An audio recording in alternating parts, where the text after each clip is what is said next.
should tithes and offerings be given? Several people question whether tithes or offerings should be given. This often happens because of the wealth that many men acquire through the money received by the faithful. Many believers are poor, others have difficulties, and we can see these things mentioned in the Bible in the text of Mark 12:41-44. In that text Jesus sees a poor widow, who gives all her support in the sanctuary. See that Jesus did not condemn her, saying that she was a fool, or went to tell her not to do so. But we can see in the continuation of the text that Jesus defined that she was doing more. But this can generate indignation, as there were many poor people in Israel, who gave money to the rich class of priests. But what would be the source of this? Before Abraham, the men who lived in regions close to the cities, paid tribute to the king, as tribute for security. So the king had warriors, who would destroy foreign forces, who could harm farmers and producers in the surrounding area. This tribute was tithing. Abraham lived with this custom, and when God told Abraham to leave his family, he no longer had the protection of the king, which he had before. When Abraham had to fight other groups, we can read this in Genesis 14:18-20. Abraham defined tithing, defining that God was the being who guaranteed his safety. We can see this in another episode now with Jacob, in Genesis 28:21-22, in which if God cared for Jacob, he would tithe everything he had.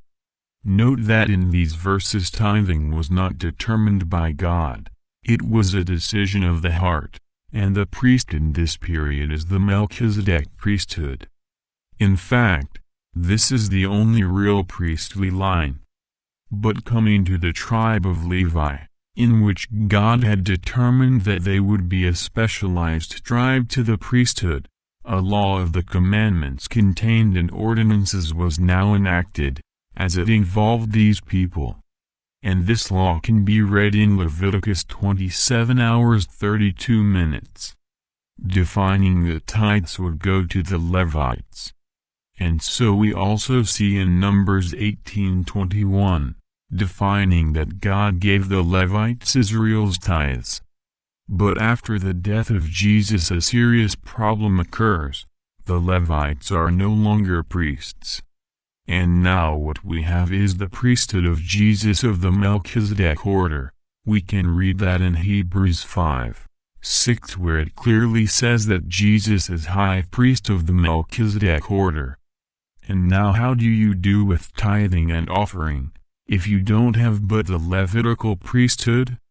It is done in the same way as Abraham and Jacob, defining with God what one wants to give. But if there is no more group of Levites, who should it be given to? For Abraham gave it to Melchizedek. And who is Melchizedek? In the case of Christians, the high priest is Christ. Thus tithes and offerings are to be employed in the orders given by Christ. In this way, we have several standards determined by Christ. We can read this in Mark 16:15, where it says to preach the gospel to every creature. Then tithes and offerings are to be spent on the orders of Jesus, the high priest by the order of Melchizedek. After the death of Jesus Christ, several churches were opened, and they lived with tithes and offerings. As we read about Abraham and Jacob, tithing is in the same definition as covenants. So the churches were maintained. So it involves the heart of the covenant, or whoever offers, to define their pact or offer. A man can give his tithes and offerings in the congregating church, and if in his heart he thinks he is doing the work of God, then that person is right. But another man can in his heart give tithes and offerings for preaching, and not involve the church, and if in his heart he accepts that he is doing his best, then he is right. What you cannot do is use texts from the Levite period, with their commandment laws contained in ordinances, and now use in the period of Jesus as a priest according to the order of Melchizedek. Remember that there is another verse of the order of Jesus, in Matthew 25:45, in which Jesus defines that it should be done to the little ones, and that when doing the little ones, it is as if it were done to him. Thus, it is necessary for man to have a free heart from links to wealth, so that God's objective is done.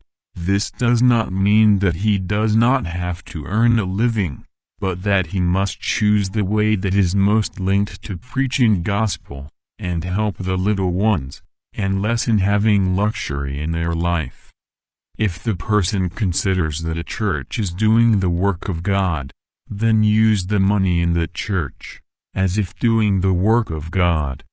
But if you think of another way to spread the gospel, that in your heart does not involve your greed for money, then use money that way.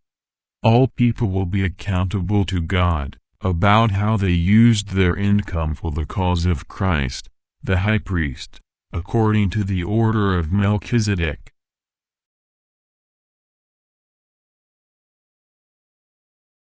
If you are looking for more content from different areas, visit the reformadorstad.com website. News and detailed content can be found, with system of research and organization of text and video.